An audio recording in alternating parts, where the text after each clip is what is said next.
जय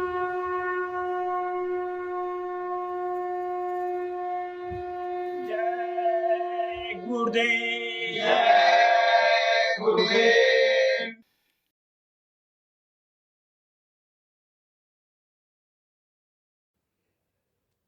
जय गुरुदेव। जय गुरुदेव। अब अपना बना लो हमें सतगुरु प्यारे। अब अपना बना लो हमें सतगुरु प्यारे। रहूं जिससे निर्भय सहारे तुम्हारे। रहूं जिससे निर्भय सहारे तुम्हारे। जगत में है समरथ ना कोई दिखाता। जगत में है समरथ ना कोई दिखाता। बताओ तुम्ही किसके जाऊं दुआरे। बताओ तुम्ही किसके जाऊं दुआरे। ये माना के सिर मेरे पापों की गठरी। ये माना कि सिर मेरे पापों की गठरी। मगर कौन बिन तेरे स्वामी उतारे। मगर कौन बिन तेरे स्वामी उतारे। युगों से ये नैया भंवर में पड़ी है। युगों से ये नैया भंवर में पड़ी है। दया करके अब तो लगा दो किनारे। दया करके अब तो लगा दो किनारे। अगर अब की डूबी तो गफलत ना मेरी। अगर अब की डूबी तो गफलत ना मेरी। दयालु शरण में हूँ आई तुम्हारे। दयालु शरण में हूँ आई तुम्हारे। है विश्वास अब की ना डूबेगी नैया। है विश्वास अब की ना डूबेगी नैया। जय गुरुदेव पतवार मेरी संहारे। जय गुरुदेव पतवार मेरी संहारे। अब अपना बना लो हमें सतगुरु प्यारे। अब अपना बना लो हमें सतगुरु प्यारे। रहूं जिससे निर्भय सहारे तुम्हारे। रहूं जिससे निर्भय सहारे तुम्हारे। जय गुरुदेव। जय गुरुदेव।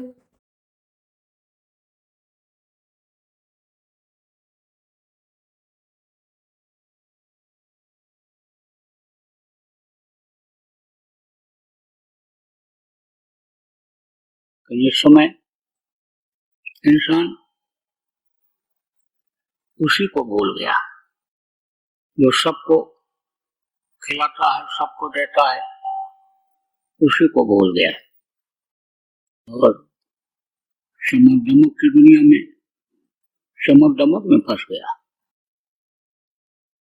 अच्छा खाने में, अच्छा पहनने में, अच्छे बिस्तर पर सोने में सुख को खोज रहा है, जबकि सुख इसमें है ही नहीं। आप देखो दुनिया के साजो सामान से, जिसको दुनिया का सुख कहते हो, इस सुख से किसी का पेट भरता है? इच्छा बढ़ती ही जाती है, इच्छा की तृप्ति होती नहीं है। अब उसी के लिए इस शरीर से पाप कट बैठता है और पाप पर पाप कटता चला जाता है और पाप के कर्म की वजह से सजा मिलने लग जाती है।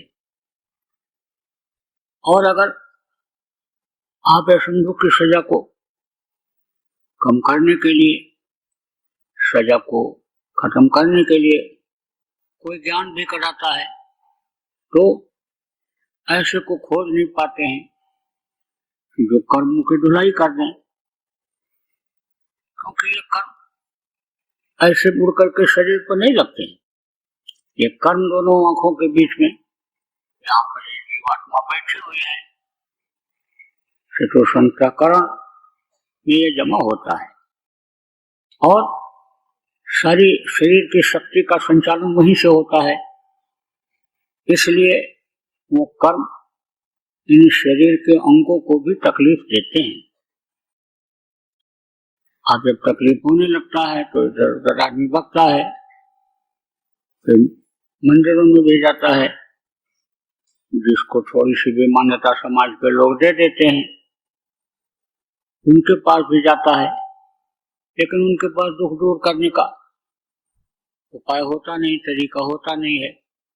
ऐसे को खोजा जाए, समर्थ को खोजा जाए, जिनको समर्थ गुरु कहा गया, मुर्शिद कामिल कहा गया, संत सदगुरु कहा गया, उनको अगर खोजा जाए तो वो उपाय बता देते हैं और उससे तकलीफ दूर होती है। अब आप समझो कि उसी मालिक के, उसी सत्पुरुष के सभी बंदे हैं, जितने भी हैं सब उसी के हैं। और जब वो दुखी देखता है भेजा करता है, कोई न कोई आता है, मनुष्य शरीर में आता है, क्योंकि मनुष्य शरीर में अगर नहीं आएगा, दूसरे शरीरों में आएगा, लोग विश्वास नहीं करेंगे, मान्यता नहीं देंगे, समझ नहीं पाएंगे। आप देखो थोड़ी ही दूर के बाद बोली बानी बदल जाती है। इसी भारत देश में देखो कई तरह की बोलियां हैं, आदमी आदमी की बात को नहीं समझ पाता है, तो जानवरों की बात कोई कैसे समझ पाएगा। इसलिए मनुष्य शरीर नहीं आते, सबके बीच में रहते हैं और तकलीफ को दूर करते हैं, व्यवस्था को सही करते हैं। पहले के समय में देखो राजा लोग जो होते थे बड़े सच्चे होते थे, प्रजा के पालक होते थे, राजधर्म का पालन करते थे, प्रजा की रक्षा करना, प्रजा को सुख पहुंचाना, ये अपना धर्म समझते थे। मुसलमान में एक राजा हुआ, बादशाह जिनको कहते हैं, ऐसे समझ लो कि एक बादशाह हुआ तो वो जनता के हालचाल को लेता रहता था और वेश बदल करके घूमता भी रहता था, पता लगाता रहता था। चोरियां हो जाती थी तो वो महमूद नाम का जो बादशाह हुआ, उसने कहा भाई चोरियां जा नहीं रही, चोरियां हो जा रही, चोर अपनी आदत को छोड़ नहीं रहे हैं। सख्ती भी की गई, समझाया बताया गया, उपदेश भी करवाया गया, लेकिन नहीं छोड़ रहे, तो छुड़ाना पड़ेगा। एक दिन वेश बदल करके निकल पड़ा रात को तो 4 चोर वहीं पर कुछ दूर जाने के बाद मिल गए, बैठे हुए थे। तो उन लोगों ने डांटा, कौन? बोले चोर। चोर कहाँ जा रहा है? चोरी करने। देखा लोगों ने, अच्छा चला बैठ गया, बैठाया बादशाह को, बातचीत किया। तो उन चोरों को बादशाह में चोरों के लक्षण दिखाई पड़ गए। बातचीत, राजा लोग माहिर होते हैं, हर चीज की जानकारी रखते हैं, माहिर होते हैं। जैसे सज्जनों का उठना बैठना बातचीत अलग होती है, ऐसे दुष्टों की होती है, ऐसे डकैतों की होती है, उनकी भाषा होती है, उनका उठना बैठने देखने का तरीका अलग होता है। ऐसे वो पहचाना। राजा को तो सब जानकारी रहती है। राजा का मतलब क्या होता है? जो सब जानकारी रखा है। तो कहा है तो ये चोर ही, चारों ने कहा है तो चोर ही। तो कहा तो कहाँ चोरी करोगे? तो पूछा आप लोग कौन हो? कहे हम भी चोर हैं। तो बोले चलो अच्छा राह मिल गए, अब राह मिला करके चोरी करने चलते हैं। कई लोग हो गए। बोले हाँ बात तो ठीक है। तो ये हुआ कि भाई अब अपने में से कोई एक नेता चुन लिया जाए, एक लीडर अगुआ बनाया जाए, जिसके कहने में सब लोग चलेंगे, जिसके निर्देशन में चोरी की जाएगी। तो ये हुआ कि अपनी अपनी विशेषता बताओ, खुसूसियत बताओ, किसमें कौन सी विशेषता है, माहिर कौन किस मामले में है, किस काम में। तो एक ने बताया कि हम कुत्ते की बोली पहचानते हैं।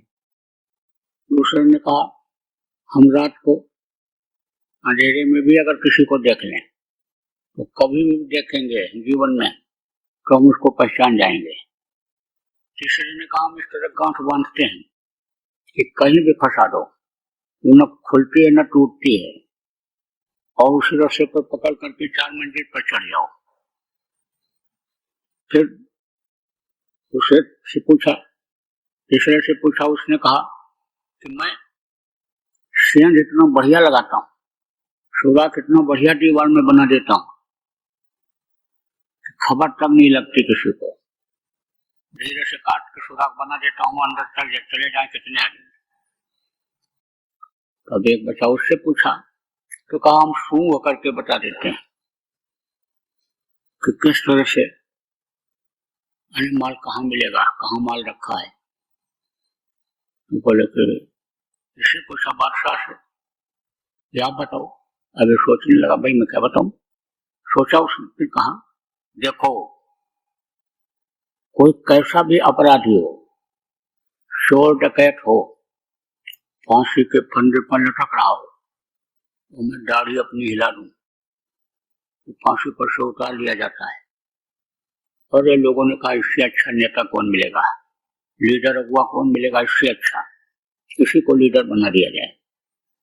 तो ये हुआ चोरी किया कहाँ जाए। बोले भाई सब माहिर लोग मिल गए, इकट्ठा हो गए, सब जानकार हो गए, तो बड़ा गांव क्यों न मारा जाए, राजा के यहाँ क्यों न चला जाए, चोरी किया जाए।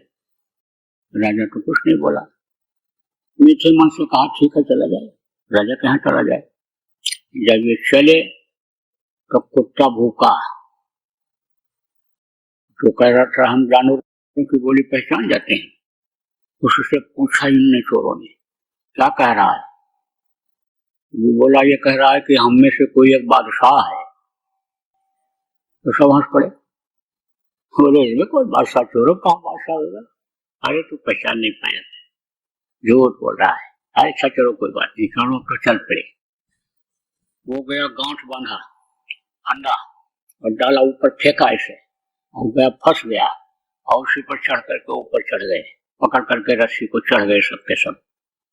फिर जो और दूसरा था उसने सुराख बना लिया, और उस एक जो था सूंघ करके बताया कि यहीं पर माल है, इसी जगह सुराख बनाओ, उसी जगह सुराख बना दिया, और बिल्कुल माल वाली जगह पर ये पहुंच गए।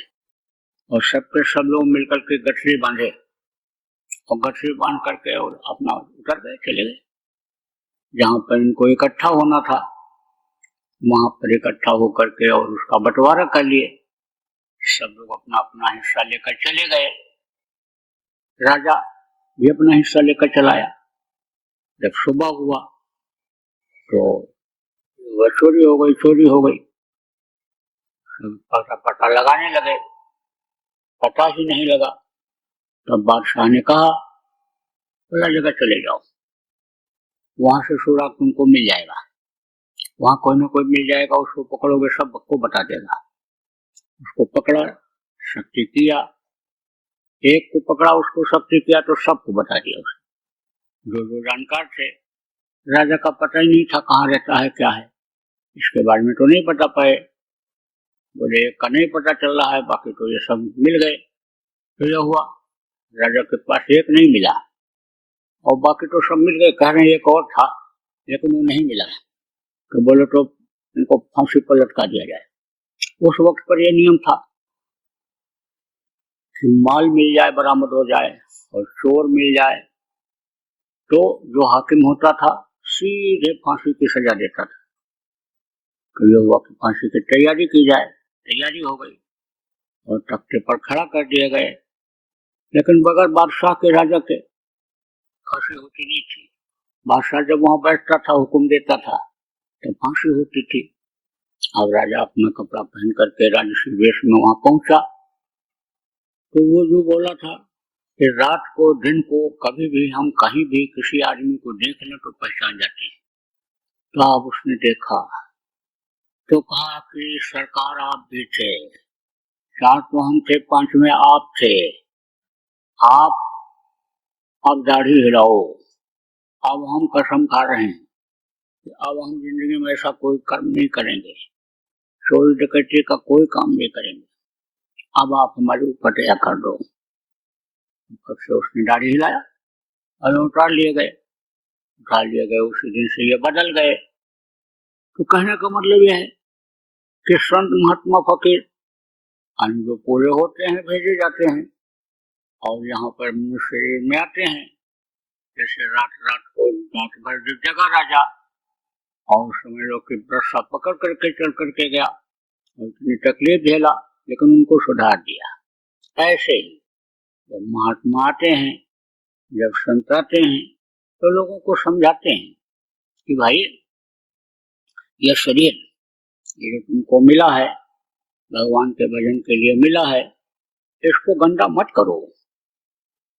बुरे कर्म क्या है, अच्छे कर्म क्या है? करो के खिला देना, पानी पिलाना, पानी किसी को रहने की जगह दे देना, इलाज करा देना, कोई दुखी है मदद कर देना, तो पुण्य का काम होता है। किसी के सामने है उसको छीन लेना, उसको मार देना, उसके दिल को दुखा देना, उसको काट करके मार करके और पेट में रख लेना, आप ये समझो कि ये पाप है। तो अब आदमी अपने से शरीर के लिए, शरीर के सुख के लिए जानवरों को मार रहा है, काट रहा है। आप ये समझो मछली को तड़पा के मार रहा है, पकड़ रहा है और पेट में रखता चला जा रहा है। और ये मानो मंदिर गंदा होता जा रहा है। तो कितना भी आदमी पूजा पाठ करे, आप ये समझो कि अगर जब तक करे कबूल नहीं होता है, उसका फल नहीं मिलता है, क्योंकि कपड़ा ही गंदा है।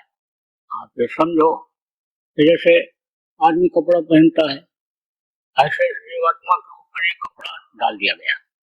ये कपड़ा किसको कहते हैं? यह 5 तत्वों का जो ये शरीर है, 4 शरीर के अंदर में बंद है। सबसे पहला कपड़ा सूक्ष्म, और उसके बाद में आप ये समझो सबसे पहले कपड़ा कारण शरीर का, सूक्ष्म शरीर का, और फिर लिंग शरीर का, उसके बाद में ये स्थूल शरीर का, 5 तत्वों का, ये इसको पहना दिया। अब आप देखो जब ये गंदा हो जाता है, कपड़ा गंदा हो जाता है, तो धोने के लिए देते हो। धोने का काम कौन करता है? उसको धोबी कहा गया। तो धोबी को देते हो तो धोबी ले जाता है, क्या करता है? गरम करता है, उसको बाछी में डाल देता है, गरम होकर के वो, और समझो कि वो पिघलता है उसी में। यानी जो काली जमी रहती है एक तरह से, जैसे बहुत से लोग देखो टोपी लगाते हैं, या कुर्ता पहनते हैं, आप ये समझो तो उसमें जो ये मैल होती है शरीर की, जो तेल वगैरह लगाते हैं और साफ नहीं करते शरीर को, साबुन से मिट्टी से रगड़ के साफ नहीं करते हैं, तो मैल जमा हो जाती है और वही कपड़े के ऊपर दाग जैसा बन जाता है। लेकिन ऐसे रगड़ने जल्दी नहीं छूटता, तो धोबी क्या करता है, वो गर्म करता है भट्टी पर और उसके बाद में ले जाता है और फिर पानी में उसको पटक करके धोता है, साफ करता है और फिर वो कपड़ा पहनने लायक होता है।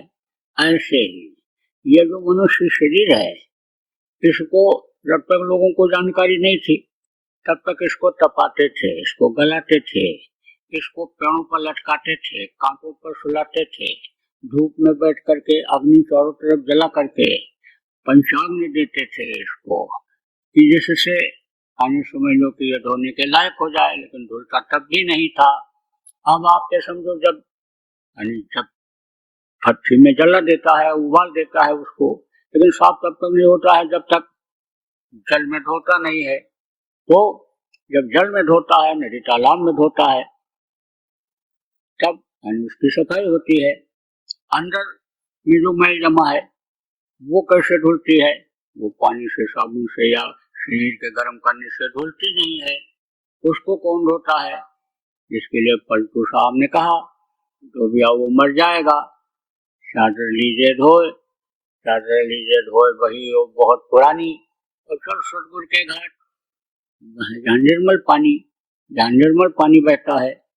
पानी समझो जीवात्मा को मानसरोवर में स्नान करा करके निर्मल स्वच्छ साफ हंस बना देते। जब तक इस शरीर के अंदर जीवात्मा है, जीव है, ऊपर निकलती है तो शिव कहलाती है, मानसरोवर में स्नान करती है तब यह हंस रूप हो जाती है। तब इस शब्द को पकड़ करके जिस शब्द से उतारी गई और सीधे सतलोक जाती है। अब इस काम को कौन करता है, तत्वदर्शी करते हैं। अंतकालदर्शी जिनको कहा गया वो अलग होते हैं, और तत्वदर्शी जो होते हैं सब कुछ समझते हैं, हर चीज को कहते हैं ये सार तत्व है, सार तत्व जाने बिना कागा हंस न होए। ये जो जीवात्मा समझो जो हंस रूप में है, इस शरीर के अंदर में पड़ी हुई है, और कर्मों के वजह से ये बुरे कर्मों की वजह से, काले करतूतों की वजह से ये काली पड़ी हुई है। ये समझो कि जब ऊपर पहुंचती है, नहाती है, स्नान करती है, तो यह हंस रूप हो जाती है। अब आप ये समझो कि यह हंस रूप हो करके फिर अब ये तब नीचे नहीं उतरती है, दुख के संसार में दुख झेलने के लिए नहीं आती है। कि जैसे इस समय देखो सब लोग दुखी हैं, चाहे राजा हो, चाहे रंग हो, चाहे फकीरी वेश में लोग हों, मनुष्य शरीर होने के नाते सबको दुख झेलना पड़ रहा है।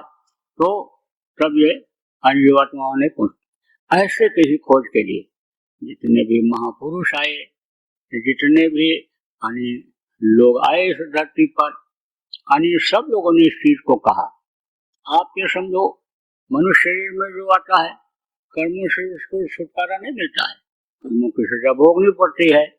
देखो त्रेता में राम आए थे और उधर रावण का विनाश करने के लिए जंगल में गए थे, तो वहां पर किष्किंधा है, इधर आपके कर्नाटक में, उधर तो किष्किंधा का वहां का राजा था, उसी का भाई उसकी औरत को समझ लो के ले गया था। तो बहुत दुखी था, परेशान करता था, तो इनसे उसने मदद मांगा। कहा भाई ताहि बधे कुछ पाप न हुई।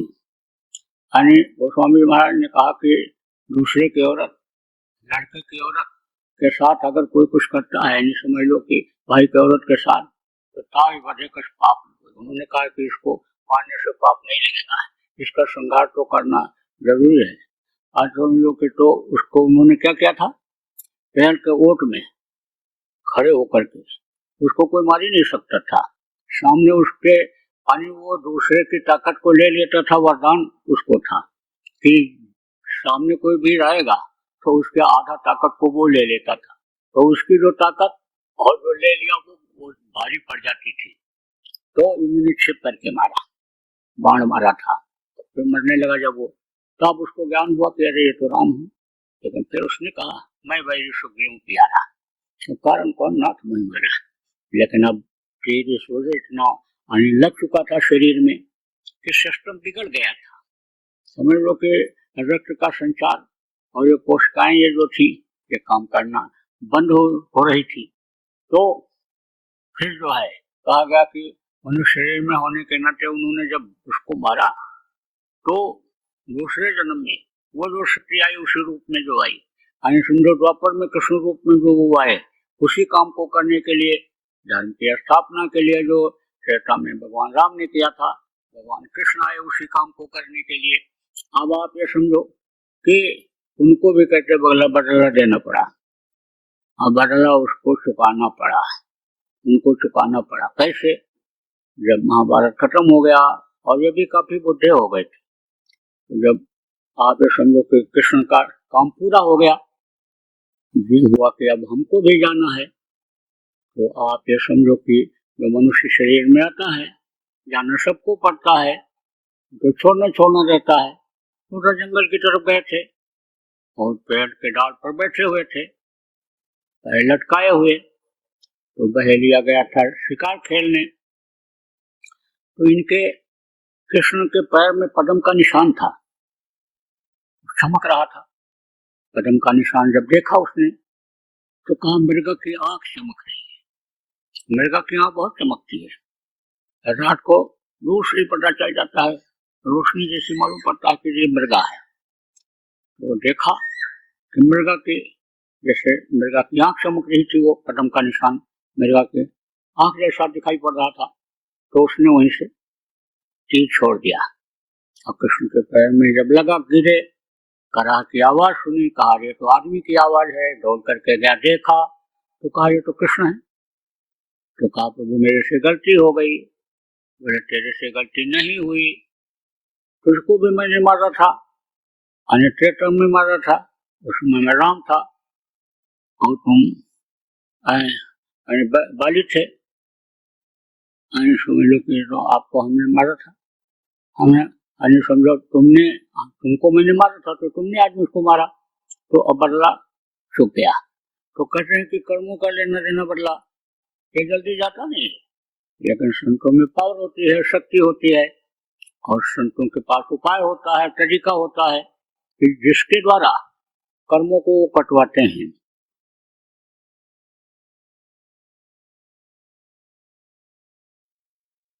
जो दुनिया और दीन दोनों बनता है, धन पुत्र परिवार में बढ़ोतरी होती है, मानसिक कष्ट भी दूर होता है, आर्थिक कष्ट भी दूर होता है, मानसिक कष्ट दूर होता है, शारीरिक कष्ट दूर होता है। इन्हीं में मिल जाएंगे आपको। बीमारियां रहती थी और निकल पड़े, बीमारी जिस कर्म के कारण पैदा किया था उस कर्म को काटने के लिए प्रचार प्रसार में निकल पड़े, स्वस्थ होकर के आ गए। पिचके हुए गाल थे, भरे हुए गाल आए, घर में कोई दिक्कत नहीं। बच्चे कहते हैं पिताजी प्रचार ही करो, औरत भी खुश हो गई, अरे स्वस्थ रहे चाहे जहाँ रहे, काम तो ये सब चल रहा है, काम कोई रुकने वाला है। अनुभव करके देख लो आप। गुरु महाराज छोड़ करके गए काम आपके लिए, क्या कि लोगों को शाकाहारी बनाओ, नशा मुक्त बनाओ, सतयुग देखने के लायक बनाओ, लोगों को समझाओ और बताओ कि युग परिवर्तन जब जब होता है बहुत लोग मरते हैं, त्रेता में बहुत मरे, द्वापर में बहुत मरे, तो कलयुग जाएगा तो छोड़ेगा नहीं छोड़ेगा, तो समझाओ लोगों को, काम मिल जाता है। ये भजन है, ध्यान है, इसमें जल्दी मन नहीं लगेगा तो इस काम में लगना रहेगा। जय गुरुदेव। नव वर्ष के उपलक्ष्य में परम पूज्य परम संत बाबा उमाकांत जी महाराज का सत्संग व नामदान कार्यक्रम 30 व 31 दिसंबर 2024 और 1 जनवरी 2025 को समय परिस्थिति अनुकूल रहने पर बाबा जय गुरुदेव आश्रम, जय गुरुदेव नगर, पिंगलेश्वर रेलवे स्टेशन के सामने, मक्सी रोड, उज्जैन, मध्य प्रदेश में होगा। ये वही बाबा उमाकांत जी महाराज हैं जिनका दर्शन करने, सत्संग सुनने और उनके बताए रास्ते पर चलने से इंसान के दुख तकलीफों में आराम मिलने लगता है। पूरी तरह से निशुल्क इस आध्यात्मिक कार्यक्रम में सभी जाति धर्म के लोग सपरिवार सादर आमंत्रित हैं। आप अपने कीमती समय में से थोड़ा समय निकालिए और परिवार, रिश्तेदार व मित्रों सहित पहुंचकर आध्यात्मिक व भौतिक लाभ अवश्य लीजिए। जय गुरुदेव।